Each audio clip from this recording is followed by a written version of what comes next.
newsletters. So what I want to just point out is that we've got a chat function, and in there I'm going to ask you to introduce yourselves so that you can meet everyone else, and this is actually a form of networking, so make sure you put your Twitter handle or Instagram if you prefer, or whatever, or your website, so people can find you later. So yeah, you can use the chat function to also ask questions. And if you're watching this on Facebook, you can write comments underneath and my team will let me know what your questions are. So they're watching as well. So I think Amber is monitoring the Facebook. She's our newsletter editor. And then we've got Io monitoring on socials as well. So yeah, and then Laura as well is here for technical support. I'm not that technical, so that's great. Cool, okay, just adding a few more people in and then we'll get started. So thanks very much for bearing with me. And yeah, a few of you have started introducing yourselves. So if you can't find it, if you hover over the bottom panel, you'll find the chat function on Zoom. Or if you're watching over on Facebook, you can comment underneath the video. I've also shared it into the PressPad alumni group. So that's all the interns that we've had before, so hopefully some of them are watching as well. So I'll introduce what PressPad is shortly. Oh great, we've got people introducing themselves. So we've got Holly, just starting out in journalism. I'm not going to be able to pronounce this name. Celine, is it? You're going to have to tell me if I've said that wrong. Millie, oh Millie was at the newsletter talk, thanks very much. Sure you're not going to get sick of seeing my face. Got Mel, hi Mel. Oh, sustainable fashion blogger, cool. Naina from Glasgow, MA journalism student in Sheffield. We've got Isabella, hi, journalism student. Alexa, sports TV production apprentice, awesome. Barbara, aspiring science journalist, looking forward to connect with more journos. That's what you're here for. Got Emma, hi Emma, Eleanor. Oh, she's at the newsletter class. It could be Elena, but I've got a friend who's got the same name as you and it's Eleanor. So again, I might be saying that wrong, apologies. Got Freya, I work for BBC Music Magazine, awesome. Anna, sub-editor at City Wire and trainee. Millie, finishing university, awesome. John, oh, Irish stand-up comedian, cool. Great. Pictures of baking. I mean, I like pictures of baking. All of my Instagram at the moment is pictures of the countryside, so I'm staying with my parents for lockdown. Student journalist Harry, welcome. And I'll just let a few more people in. Yeah, so Io's our social media editor at PressPad, and he's going to be checking out the chat in there. And then Amber's going to be on Facebook. So I'm just going to introduce myself. So my name's Nicola Slawson. I am the head of comms for PressPad. And if you don't know what PressPad is, it is a social enterprise, an award-winning social enterprise, which when we're not in lockdown, we match interns with senior journalists who have a spare room, and they offer mentorship as well as accommodation. And the whole purpose is to try and make sure that the media is more diverse and that people from lower income backgrounds are able to get in. And I was inspired to work with PressPad because of my own experience of getting into journalism, where I had to do an unpaid internship and live and work in a boarding school. So sometimes I was working 24 hours a day, which I don't recommend. It wasn't fun. I mean, I was on call when I was asleep, so I was sort of sleeping and then would be woken up by these terrible teenagers. So that's my background and when I was getting into journalism, and it was really difficult. So I'm just going to share my screen now so that you can see my nice presentation. Actually, but first you'll see my Facebook page, sorry. Here we go. So yeah, I've introduced PressPad. So I'm sure you will follow us on social media, but it's PressPad UK on Twitter and on Instagram as well. We're obviously on Facebook and LinkedIn and everywhere. We haven't got a TikTok yet, but we're thinking about it. So yeah, I'll start. So thanks very much for joining us. So yeah, do use the chat function, and we'll be keeping an eye on it. If you ask questions, I'm going to take questions at the end, just so that I don't forget anything midway through. But if you ask a question that's kind of relevant, I might answer it in the moment. But I'm going to take them mainly at the end, if that's okay. Okay, so so this is me. That's a really awful picture of me. I hate that picture because I don't know whether any of you saw somebody put a picture up of a monkey in an outfit pulling this pose and said that it was the same as all of the other journalists' bios, and it literally is exactly the same as mine.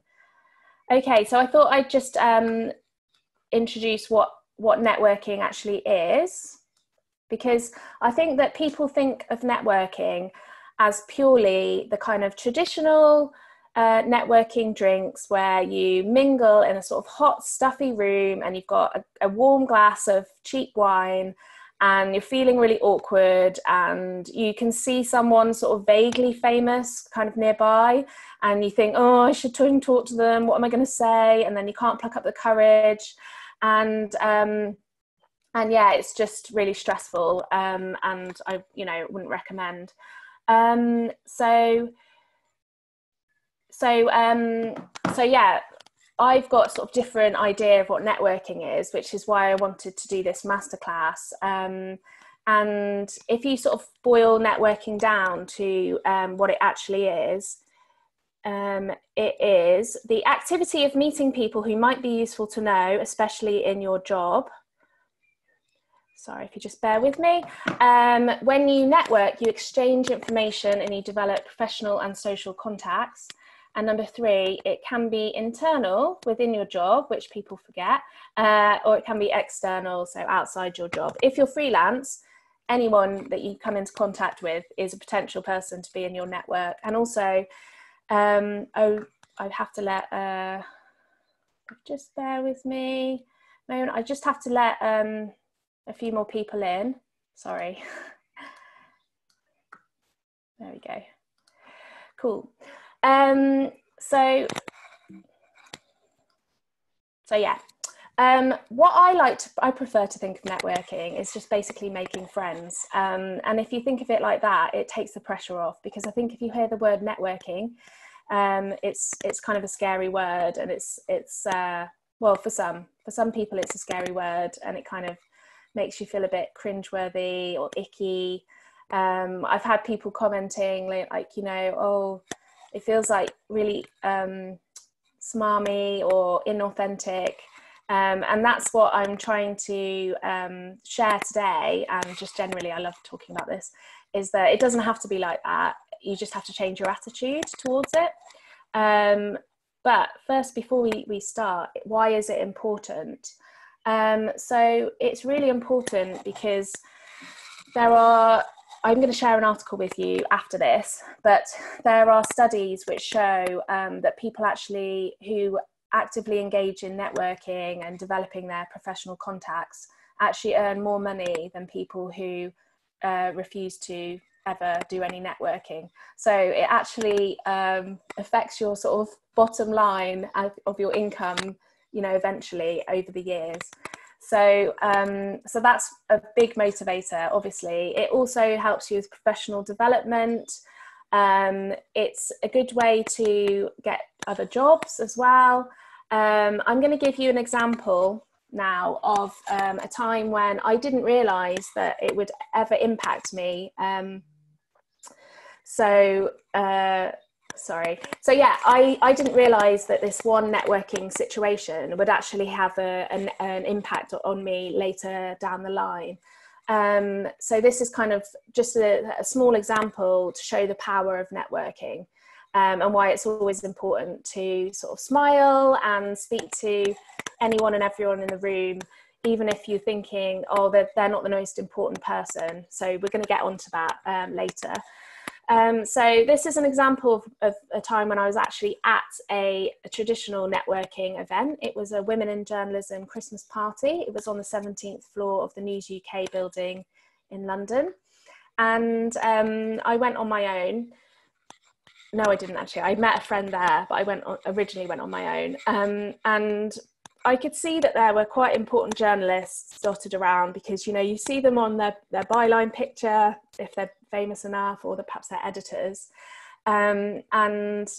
But I just kind of wasn't really in the mood to try and sort of, you know, put myself out there at the time to try and speak to the most important people. So I just got chatting to just anyone, and ended up with like a really interesting group of people. And it was just we weren't really talking about journalism necessarily. We were just talking about life, our days, what we've been up to, how we found out about the event. We were just chatting. It was really relaxed. And then people kept sort of introducing other people into the group. So I ended up being surrounded by, there was a university lecturer, somebody who runs a refugee journalism project, plus one of the refugees who's a journalist. There was a reporter for, I think, Radio Times or something like that, and somebody else as well.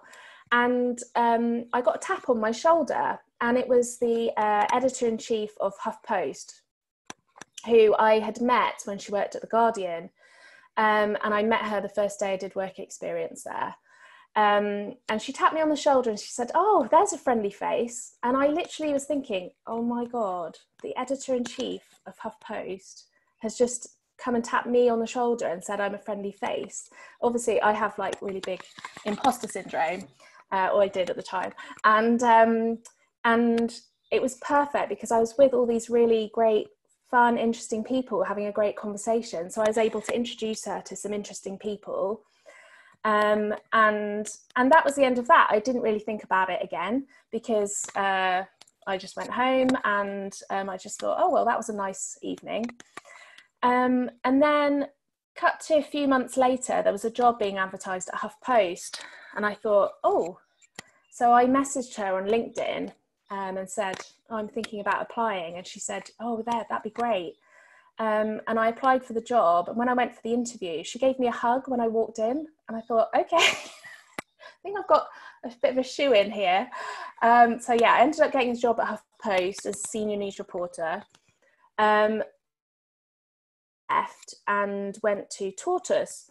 And I decided to go freelance last year in September. So I asked if we could go for coffee, which is another form of networking. And I asked to go for coffee, and she asked me to, if I wanted to do some work for Tortoise for their think-ins, which are kind of panel debates, discussions. And it was obviously music to my ears because I'd just gone freelance. And then she rang me up and asked me to do a much bigger job, but because I really wanted to be freelance and I'd already committed to working for PressPad actually, I couldn't do the sort of bigger job. But she told me that the reason she wanted me and the reason she'd wanted me for HuffPost was because when she walked into that networking event, she saw me and I was smiling my head off, obviously having a good time. And when she came and spoke to me, I introduced her to loads of people. And I don't know if you've seen Bridget Jones. I mean, why did I just say that? Of course you've seen Bridget Jones. But in Bridget Jones, obviously, there's the person who gives advice to Bridget that she should introduce people with interesting facts, I guess. And I sort of must have sunk into my brain, because I literally do that. So when this person came along, I was able to introduce her to all the people using the facts that I'd heard while listening. And so basically it got me 2 separate jobs. So that is why it is important. Let's just see, sorry. So this is another slide, and this is a picture from Fleet Street. Now I've come off, oh, sorry. You'll probably guess that I'm not very technical. For some reason I've come off the whole full screen. But anyway, this is a picture from Fleet Street, which, if you don't know, is where it was the original home of journalism in London. And it was where all the newspapers were basically in the same road, And so people would bump into each other at lunchtime or going out for lunch. And back in the day, they used to have these big, long, boozy lunches, which they could expense, which obviously we can't do in this climate. And also we can't do anyway because we're all stuck at home. And they also would obviously bump into each other in the street, and they would go to the pub. This is a Fleet Street pub. And so for journalism, networking and connections and building relationships is so important, because that is what the whole sort of industry is built on, from its sort of history. And even though now, obviously, we're all at home, I still think that there are ways that you can do networking, even if you're not in London, and even if now, obviously, all the newspapers aren't on the same street. So I'm going to be sort of covering that, but it is also a good way of practicing being a good journalist. So when you are a journalist and you're looking for ideas and stories, that is also, you're going to have to do some form of networking. And so when you do networking as a journalist, or sorry, there's a comedian on here, so I need to try and make it a little bit more open.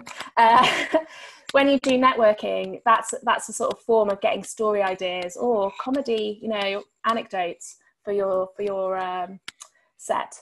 So this is why I think a lot of journalists, or for example, the person that I was talking about earlier, she could see that I was good at networking, and so she obviously thought, well, I don't know, because I haven't fully questioned her about it, but I imagine she realised that I was probably good at marching up to people or finding stories, finding interesting people to talk to, and that I had some confidence, I guess.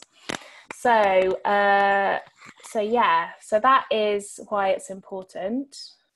So I keep using the keyboard, but it's not a keyboard thing. Why do so many people hate networking? I found a really good meme.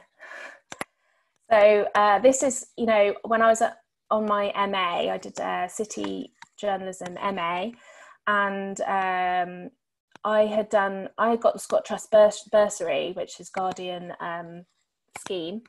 And to get that, I decided that I should learn as much as possible about journalism. So I started to sorry, I've just lost my train of thought there.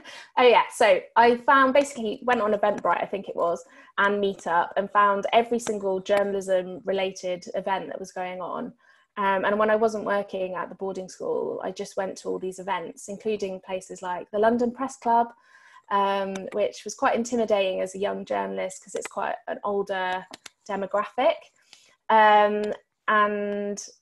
And so when I went to City, I was sort of already going to events, and I'd made friends with other journalists. And yeah, I used to say to people, oh, do you want to go to this event? And this is the kind of face that my peers on my course would pull. And people hate it for a variety of different reasons. They hate it because of, like, you know, the warm wine that you get. I mean, when you're a student, you just take anything for free. So we just eat all the crisps and stuff. So there was that. They hate it because it feels forced. It feels fake. If you're not an extrovert, then it can be really challenging. There's a pressure that you put on yourself to meet the most important people in the room, as I've discussed, or to meet as many people as possible. And I hadn't really had that experience because I wasn't really trying to meet loads of people. I was just trying to learn about journalism.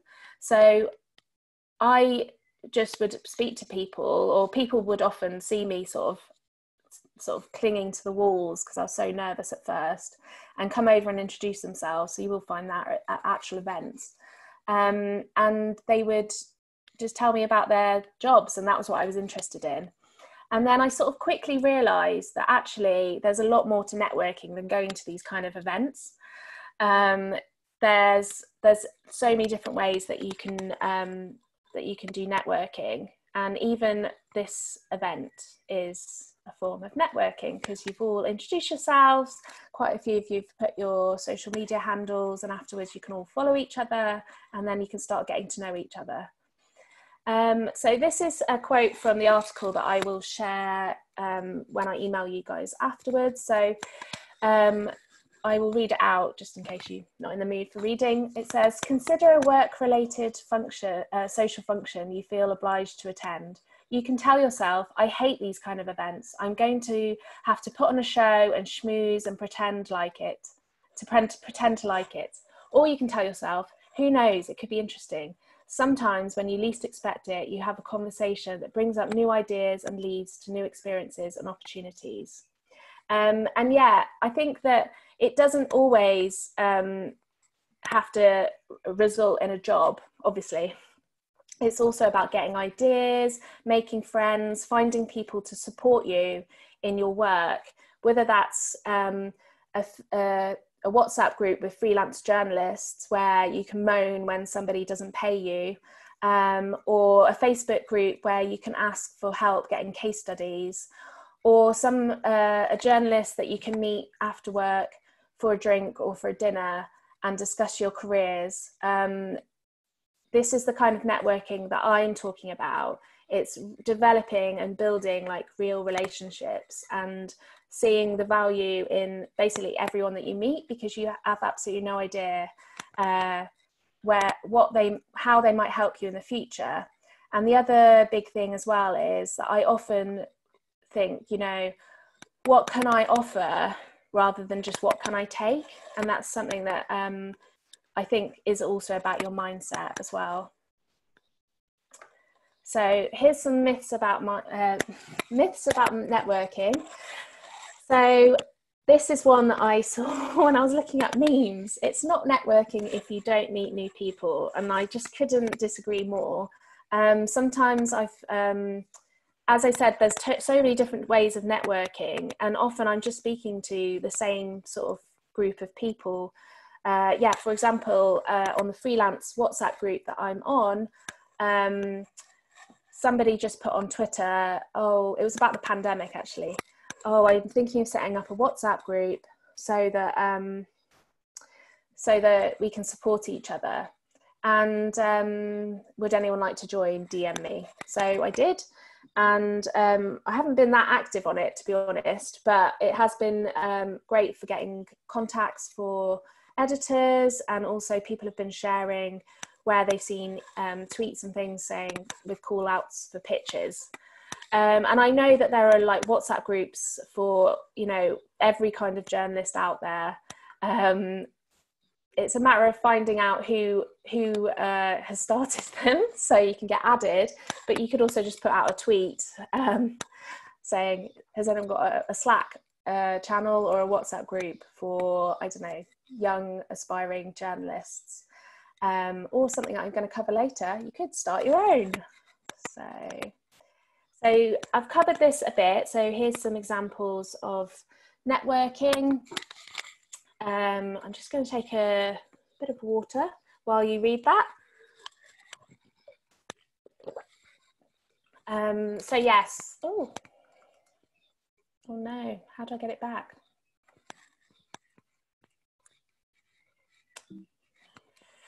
This is annoying. You just bear with me a moment. Hit escape. It's not letting me do that. I'm just going to stop sharing, and then I will come back to that in a moment. So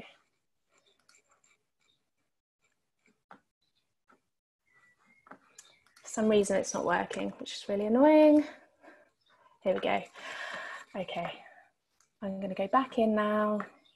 Thanks for bearing with me. Okay, there we go. Present.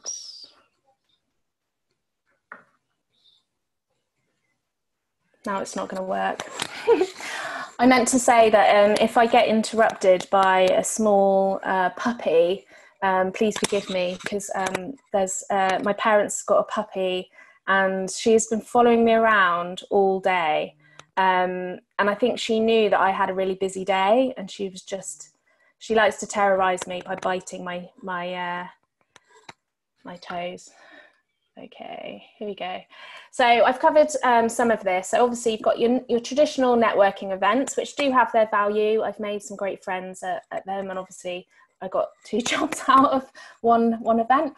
There are other events as well. For example, panel discussions, showings of documentary films, debates, talks, launch parties.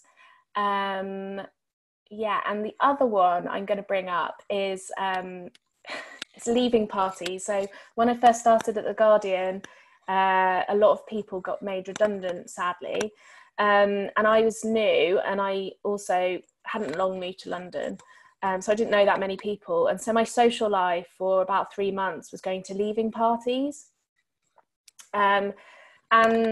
And yeah, you might think, why would you go to a leaving party when that person's leaving? But obviously they might go on to a different job. One, I was friends with lots of them, but even if not, I gate crashed quite a lot as well. And it was just a way to mingle with your colleagues. The other thing that I really want to point out is that when you're networking, that includes your peers. So it includes your course mates, it includes people on the same kind of level as you.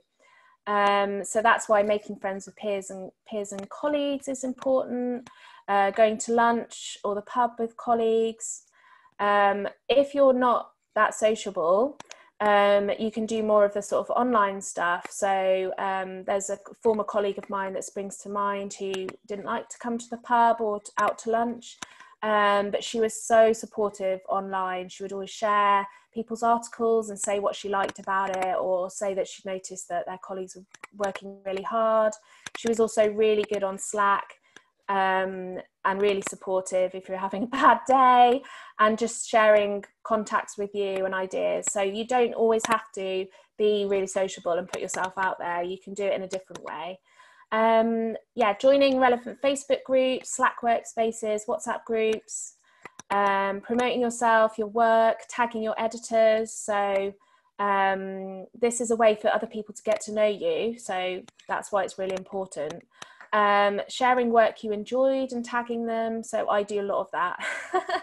And just being really generous and trying not to think of people just as your competition, which I know is really difficult in journalism, and I'm sure it is for comedians as well. But at the end of the day, you don't know when that person might be in a position to give you work or help you in some way, help you with a story. That's why it's really important to build relationships with your peers. I've got a lot of friends who I was on my MA with who ended up in commissioning roles. I'm now freelance journalist, so sometimes they'll commission me. And I've helped other people get jobs places, so because I know what they're good at. I only do that for people I genuinely believe are good, by the way. Online events. So this is a perfect example, but there are lots of other ways as well. So building your network. So who should you network with? So obviously established journalists or comedians. So senior people, those in staff jobs, and freelance journalists. Don't forget the freelance journalists. Even if you're never a freelance journalist yourself, you have no idea how supportive freelance journalists are of other journalists. So they're such a great group of people, so don't forget them. Your peers, course mates, other people just starting out, and sort of my favourite one is people just one step ahead of you. I got introduced to somebody when I was living in Berlin for a journalism fellowship, and she was already a freelance journalist, sort of doing better than me. And she was able to give me loads of great tips and advice. And there's other people in the waiting room. Thanks very much, Io. Do I let them in?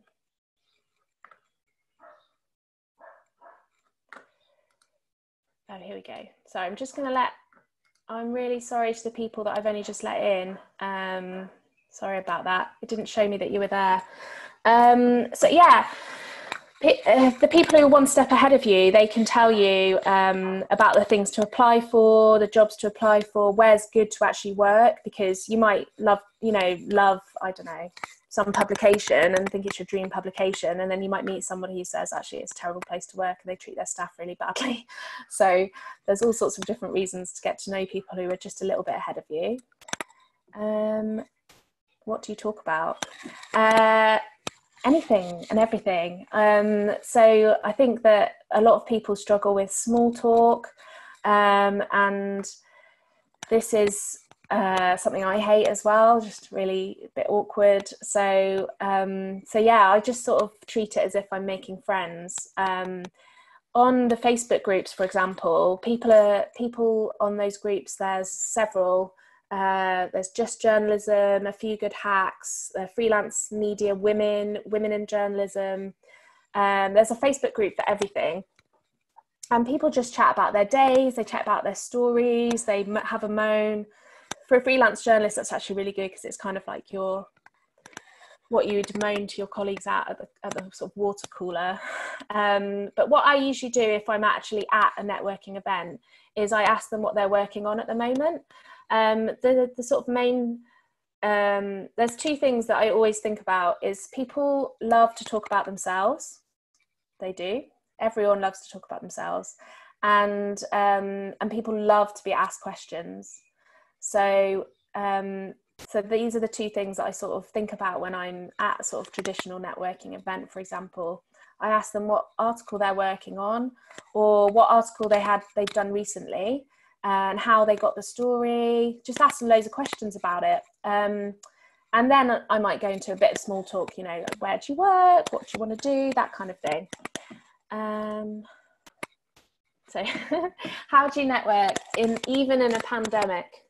So yeah, obviously attending online events, so you can follow each other afterwards. There are also loads of courses and workshops which are a bit more where you can get to know each other a bit more, because obviously this is quite a large one. So if you join those, you're more likely to get to know people. So for example, my sister's doing a poetry course at the moment, and she's getting to know people from all over the country who are into poetry, and they've sort of made friends on Facebook and are staying in touch. Yeah, use social media to get to know people and let others get to know you. Join a group. And this is where I want to tell you another little anecdote. Is when I used to be an English teacher abroad, and I lived in the Basque Country in Spain. And I had a lot of English teacher friends because I'd previously been in South Korea and Italy. And they were all talking about these amazing local network groups of teachers where they would share resources, ideas, support. And I looked up, I searched on Facebook and Google, and I couldn't find anything in Bilbao.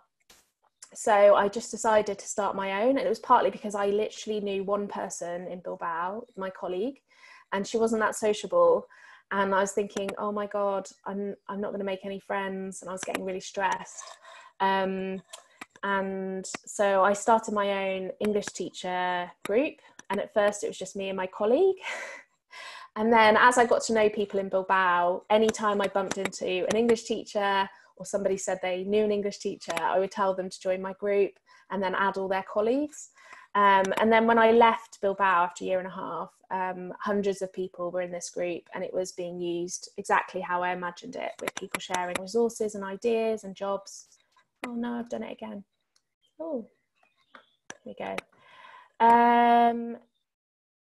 So yeah, come to our speed mentoring event. I'm going to share the link for that after I've stopped talking. And this is another way. So the reason I'm sharing this is because Donna Ferguson is an amazing person and supporter of PressPad. And she also gave me the most amazing pep talk. She saw that I was going freelance, and I can't remember exactly how it came about, but she just offered to give me a call to basically chat through going freelance. And one of the things that she said was that she uses Twitter to get to know editors. So she'll follow them on Twitter and Instagram, and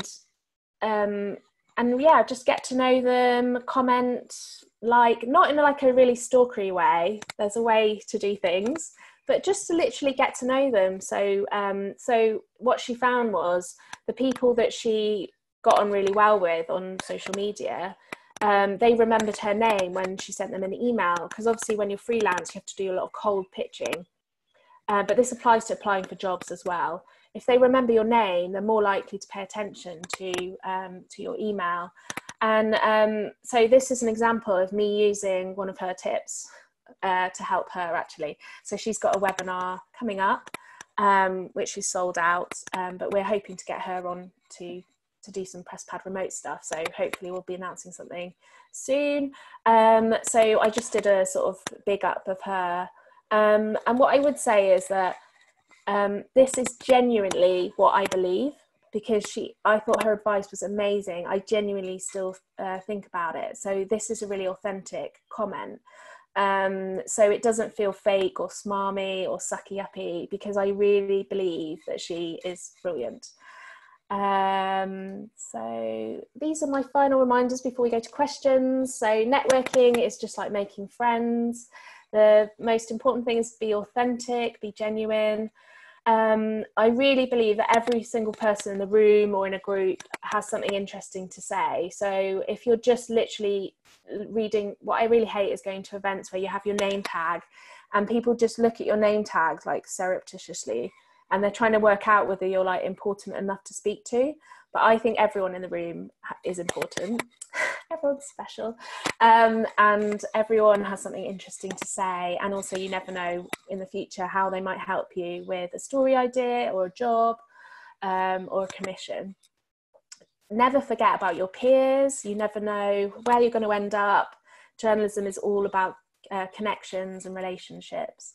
Yeah, it doesn't matter how many new people you speak to. Don't put pressure on yourself. Even if you go and you don't speak to anyone you've never met before, but you speak to one person the whole night who you already know, that's fine, because you're building that relationship. And maybe what you've got in common is you hate going to stuffy networking events, and so you can think of other ways to build relationships. Think about what you can offer, not just what you can take. So I know some people feel differently to me, but I'm really generous with my contacts. I don't mind giving out email addresses, and also if I see pitches, calls for pitches, for example, I'll send them to other freelancers that I know write about that kind of thing, and then, you know, I just do that because that's what I'm like. But, you know, in the future, then they might think of me and pass on a call for a pitch. Or sometimes people will be like, I don't have time to write this article, do you have any capacity? And they've thought of me because they think I'm a nice person, probably. Yeah, so be generous. And yes, I think even introverts can network if you change your mindset and don't think of it as like trying to meet as many people as possible and be sociable, and also think about the offline ways, online ways that you can build your relationships. Awesome. So I will stop sharing because I'm going to bring that up later. So we have got some questions. So I'm just going to speak to my team and see what they have to say. Oh, there's loads of comments. Guys, question time. I can actually see some of the questions. Oh, do you fake your confidence? What a great question. Yeah, oh yes, that was what I was going to say as well. One of my favourite TED Talks is the one about body language. Amy Cuddy, and she did this research into if you do like a power pose or like a Peter Pan or like Superman before you have like a job interview, it actually helps your brain feel more powerful, feel more empowered. And I actually genuinely do this. So I've had job interviews and I go to the bathroom in the waiting room. For example, at the Guardian, there's a bathroom in reception. I've had so many interviews there, and I go into that bathroom and do a power pose. And once actually somebody, I didn't lock the door and somebody walked in. So make sure you lock the door if you're going to do it. But the reason I wanted to mention her is because she's very much an introvert, and her thing is fake it until you make it. And I do this. I used to have really, really bad imposter syndrome. But I also knew that that I'd been given this chance when I got the Scott Trust bursary to make it as a journalist, and I didn't want to like ruin my chance. I felt like I had to make the most of this opportunity that I was given. So, for example, I did my work experience at The Guardian, and I literally used to be like obsessed with The Guardian, only ever wanted to work there, as you can probably tell because I've mentioned it about 100 times. So I was in The Guardian and I was like, right, this is it. This is my one chance to like try and get in here. And so I just spoke to everyone, and I realised that I was doing things differently to my peers, because a few of us were doing it at the same time from my course, and they didn't speak to anyone. They kept themselves to themselves. They went to lunch on their own and they left on the dot at 5:30. Whereas I just got chatting to the editor that I was working with. I told her how much I wanted to work there. She asked if I wanted to go for lunch with her. She introduced me to other people. She asked like what I was interested in writing about. And then I was introduced to everyone on the news desk, and some of them asked me what I was interested in writing about. And so I told them, you know, at the time I was really interested in health and housing. And I just kept putting myself out there, basically. I just completely faked it. I was so nervous, really, really nervous. But they remembered me. So, and I was actually told, I went to a Christmas party and I was told people in the newsroom like talking about you, they're really impressed with you. So I fully faked it until I made it.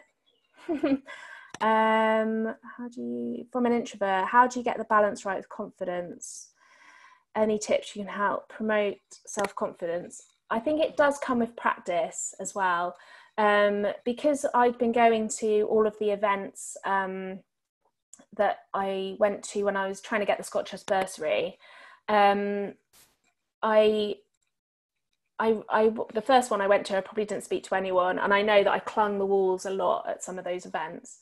But then I just practiced going. And at the time I was working for Positive News, and I decided that I was going to go to these events to help promote positive news, because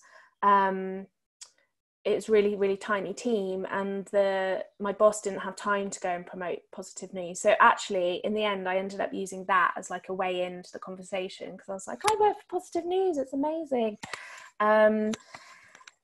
So yeah, I think that just think, but make sure you think, I actually have a valid reason to be here. I have just as like much reason to be here as anyone else. I've got something to say. I am deserving of being in this room, and just keep sort of telling yourself, sort of a believer in affirmations. So I sort of, you know, tell myself things, and just, it comes with practice. And don't beat yourself up if you try and connect with somebody on social media or at an event and it just falls flat, because you never know what's going on in their life. They might have had a really, really bad day.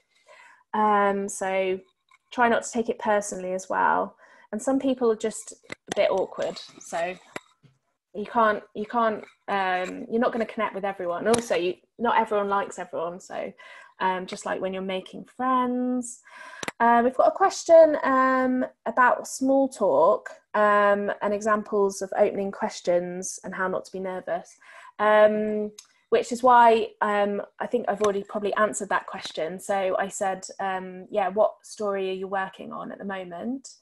If it's an editor, then you can ask this kind of similar question, because editors always have projects or series of articles. So you can say, or if you've done your research, you'll be able to say, oh, I love that article that you did, or I saw that you commissioned a great series and I thought it was amazing. People love compliments. People love to talk about themselves, and people love it when you ask questions. So let me have a look at some of the questions. How do you talk about getting a job without seeming either too eager or too cold-hearted? Oh, that's a really good question. I don't think you'll come across as cold-hearted. All journalists and editors know exactly what it's like to be a young journalist trying to break in, and everyone wants a job. So So I don't think you'll come across as cold-hearted. The too eager thing. When I was that first day at the Guardian, I was thinking afterwards, was I a bit too keen, you know, because I literally was like, just seeing somebody's asked if they can see the puppy. No, the puppy's not directly near me, so I can't pick the puppy up. I'm sorry. I'll share a picture afterwards. Or if you follow me on Instagram, Nicola_Slawson, I try and remember to post a picture of her on my Instagram stories every day, and it's called #DailyRubyContent. That's because some people ask me to do a Ruby Instagram account, and I've got too many Instagram accounts, so I didn't do it. So yeah, I don't think you'll come across as too eager, especially if you're being authentic and you're being genuine. And people love it when people are really open. So when I said, this is my dream job, like, do you have any advice for getting in? She was like, that's amazing. Nobody ever, she actually said to me, I do have work experience students all the time joining me for a week, and none of them have ever said what they actually want to do apart from me. So personally, I don't think you can ever come across as too eager, but I'm a very enthusiastic person. So where do you draw the line between professional and personal topics? This is a good question. I'm a really open person, so I don't really have that big of boundaries, to be honest.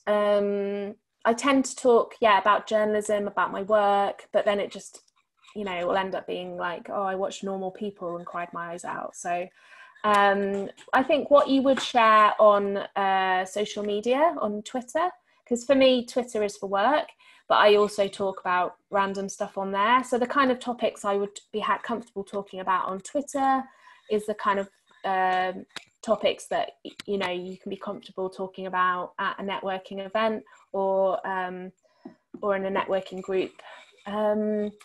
But journalism is notoriously sociable, some might say kind of incestuous. So it depends. Like, you'll get to know people and they'll just become your friends, and then you can talk about whatever you like. Let me just check if there's more questions on here. Do you have any examples of networking groups that come to mind? So yeah, I mentioned a few of the Facebook ones. So the Freelance Media Women, it used to be called the #1 Journalism Buddy group or something like that, but it's changed its name. The Women in Journalism is it's exactly what it says it is. It's a women in journalism group, and it's a membership group you have to pay for, and you can go to events, they have parties, they have workshops, and they post things on their Facebook group, like offers and stuff. There's also Second Source, which is, again, for female journalists, and that's for probably sort of more younger female journalists, I'd probably say. There is also, I know that there's a journalist group for Black journalists. There's like groups for everything. And if you can't find your own group, then that is why you should start your own. And actually, I was going to start a group for journalists from working class backgrounds last year, but then I got sucked into working so much for PressPad that I haven't had time to do it. So it's going to be called Redraft when I finally launch it. How do you overcome the fear of feeling like you're bothering somebody? I would bring it back to the fact that you've got something to offer them as well. Always remember, you have something to offer yourself. They might be looking for a junior journalist to fill a slot or someone to come in and do shifts, and they just need somebody in that moment, and they'll speak to you. I don't know to tell this story or not. Oh, I will. I'll tell the story. So when I was at the Guardian in my work experience, I keep talking about the same period of work experience, but it was Alan Rusbridger's leaving party, and they actually had golden tickets for this party, which they gave out to all the staff.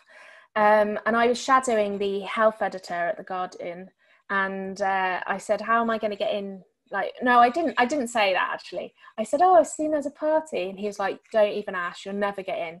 You'll never get in. That's what he told me. And I was thinking, sure, I can get in, like, surely, because it's kind of a moment in history, because he was the editor-in-chief for so long. I was like, surely I can get in. And I won't say who gave me a ticket, but somebody gave me a ticket, basically. And I texted him saying, guess what? And he said, he called me a jammy bugger or something like that. I think it was more rude, actually. So journalism's not that professional, I would say.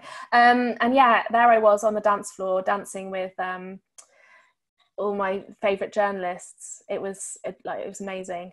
And also, actually, James Ball, who talked at our launch party event in January, I actually met him on the dance floor, and we were dancing. And then later, he came to do a talk at my at my university course, and I sound like such a stalker. I saw that he was leaving, so I went to the loo so that I could bump into him, and then I said, oh, I'm a Scott Trust Bursary person. I was the person we were dancing together, and then he remembered my name. And then I went to Hacks and Hackers, which is a really good group in London, especially if you're interested in more tech kind of journalism, data journalism, but it's actually open for everyone. And James Ball came over and gave me a kiss on both cheeks. And my friends who were on the interactive course literally were like, oh, James Ball just kissed you. But that's actually not the story I was going to tell, which was that Alan Rusbridger, I could see that he was being, people were just talking to him, like chewing his ear off. And I noticed that he didn't have a drink. So I went and bought Alan Rusbridger a glass of wine as a way to talk to him. So as long as you can offer something, even if it is a glass of wine, then you won't be bothering them. Just be really polite, thank them for their time, and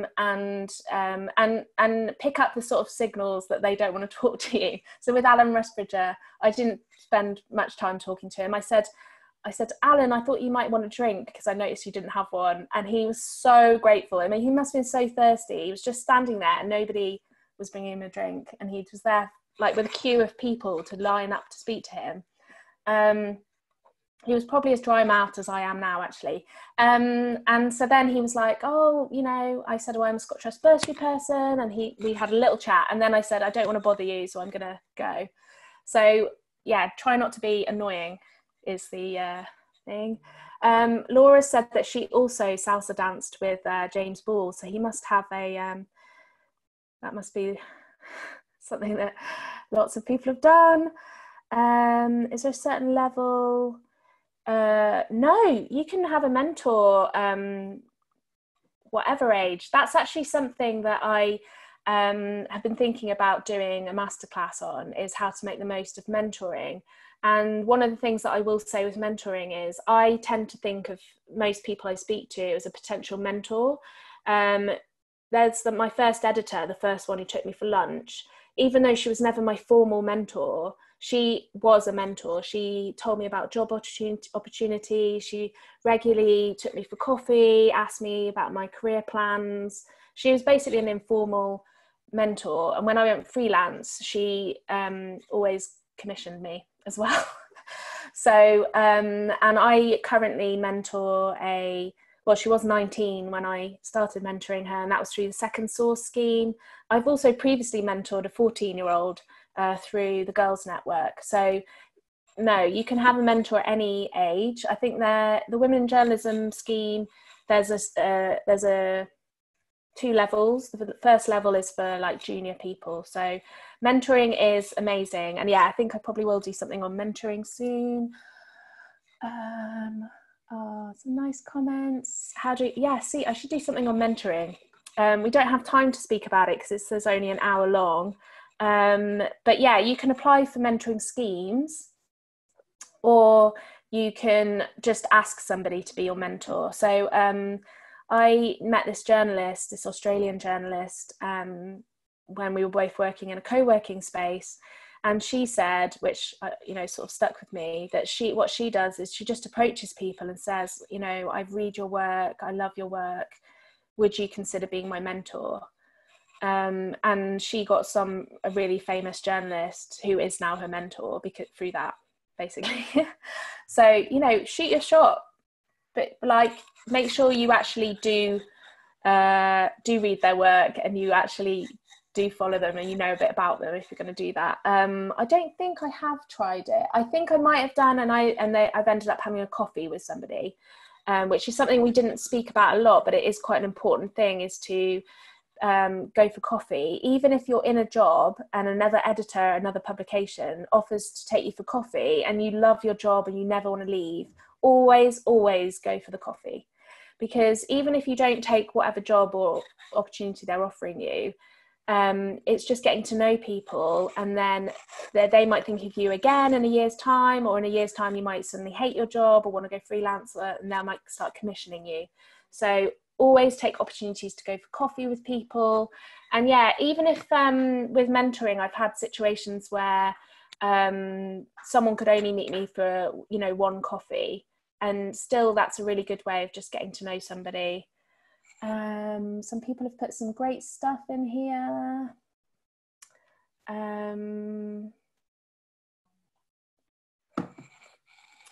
Not offering your time for free. Yeah, I think that, because there's a question, where do you draw the line asking for help from others online when you're not sure what you can offer them?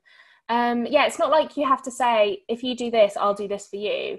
I mean, it obviously depends on how generous they are. What I would say is I do have some boundaries. So, for example, somebody asked me recently if they could mention me when they pitched, because I gave them an email address, and I'd actually only just started working with this editor. And I said, actually, I prefer you didn't do that, because I've only just started working with this editor.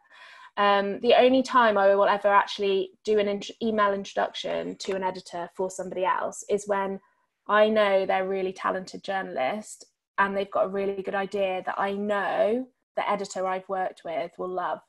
And so I wouldn't ask anyone to do that if they don't know you and they've never read your work. That's too much. You can ask them for the email contact, or you can ask them like for the email format at a publication. So yeah, like Evening Standard would be first name dot last name at standard.co.uk, I think.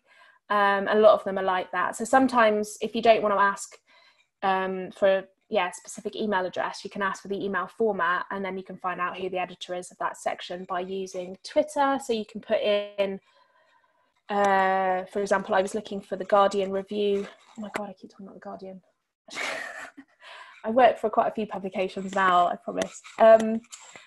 I put in the publication, like the section of the Guardian and editor on Twitter, and then put search people, and it came up with the people who in their bio have the section and editor. So it could be commissioning editor, it could be the actual editor.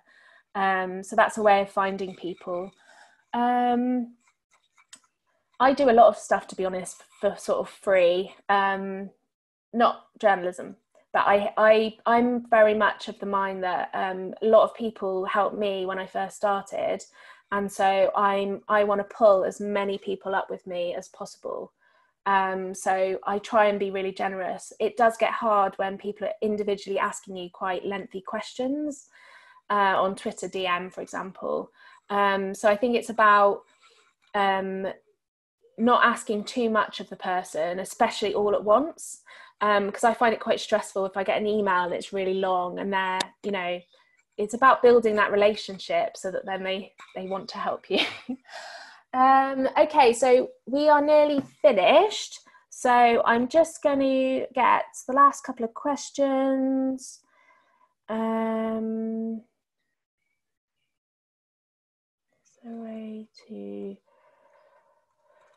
Oh, this is a really good question. So I had somebody message me for an opportunity. It was a guy who's a reporter. He's a fair few years older than me. I was 17. He was messaging at 2 a.m.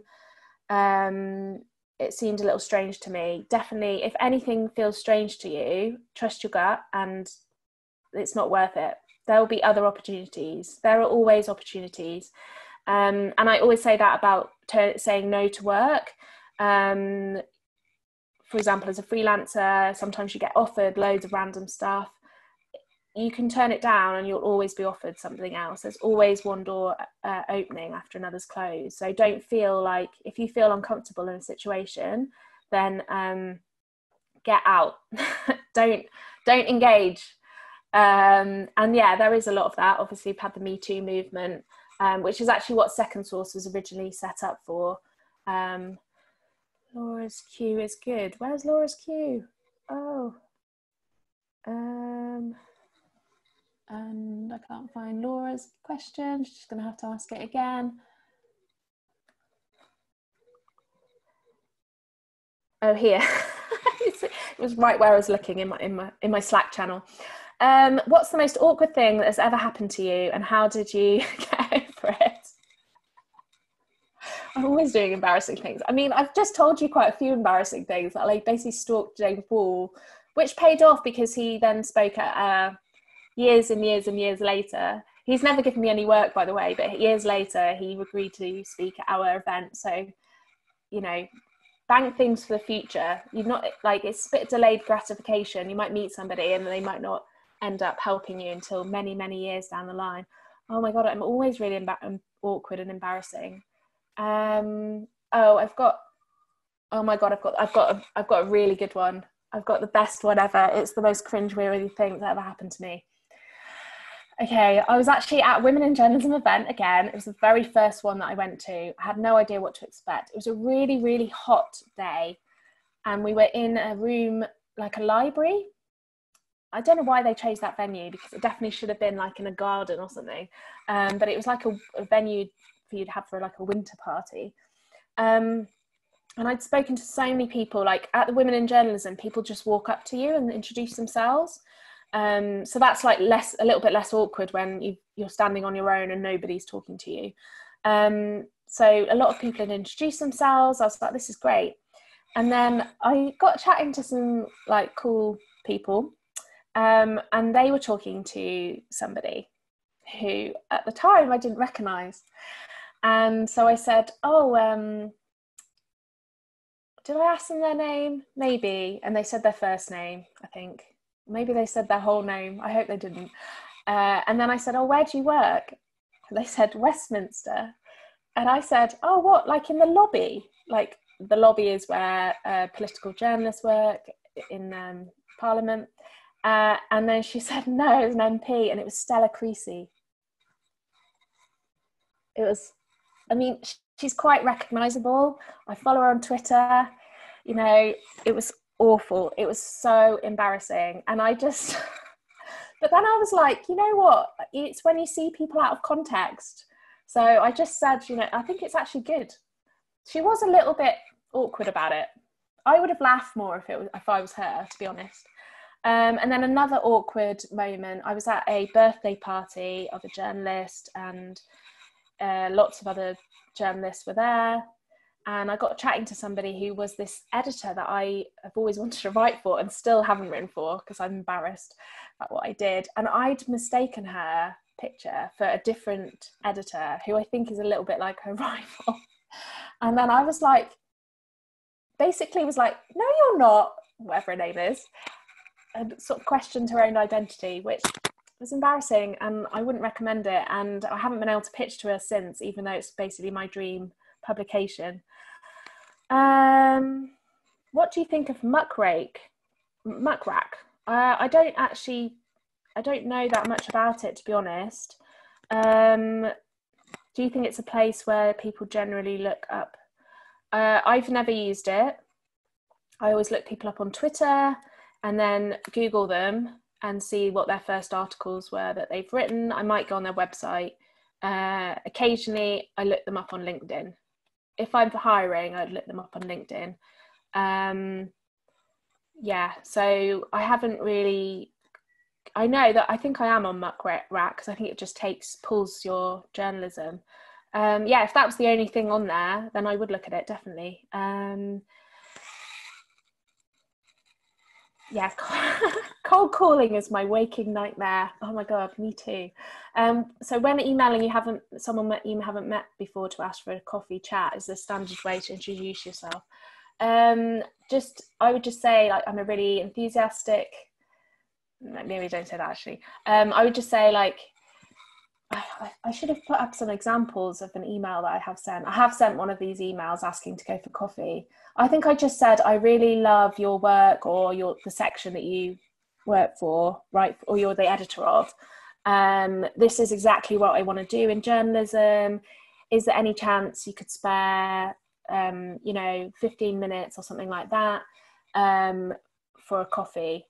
And people probably are going to ignore you. So Twitter or Instagram is another way of getting in there. But what I would do is do what Donna Ferguson's advice is start to get to know them a little bit on social media by engaging with their content and what they're putting out there. Tagging them, saying, I really love this article, and tagging them. Because then it helps them get to, like, remember your name, and that's better for cold pitching. Great. Some people have to go. Yeah, I'm going to finish now. This is so cool. Wow. Everyone's chatting. LinkedIn is way better. Yeah, I need to go on LinkedIn more, but I went on a LinkedIn course, and the advice was just to say yes to everyone who tries to add you, because it's supposed to be a bit like Twitter, where you have a big network of people. And then you just need to remember, obviously, that what you're sharing is professional. Okay, one more question. Oh, we can send a template in a thank you email. Yes, that's a great idea, Laura. Good thinking. So look out for the thank you email that you're going to get, because I'm going to put some stuff in there. Any tips? Yes, any tips for networking once you're in the company? So if you'd like to work in a different area of the business, yeah, 100%. At big news organizations, media companies, they often have, it doesn't always have to be the pub. There are things like choirs, sports teams, book clubs. There's loads of different ways of getting to know different people in the office. That isn't necessarily going to the pub, although going to the pub is still quite a good option. Obviously, you don't want to get completely trashed with your potential new boss, so bear that in mind. And also, what I would do as well is I wanted to write for the G2 when I was a news reporter at The Guardian, and I just asked somebody who was best to speak to, and then they ended up doing an introduction to me. So they took me upstairs, and then they said that I really wanted to work for the G2. So the editor ended up giving me basically the top tips for pitching to the G2. And so they knew my name. And yeah, I also had the health editor at The Guardian ended up being my mentor, and he introduced me to a lot of people. Again, it wasn't an official scheme. I just asked him if he would be my mentor.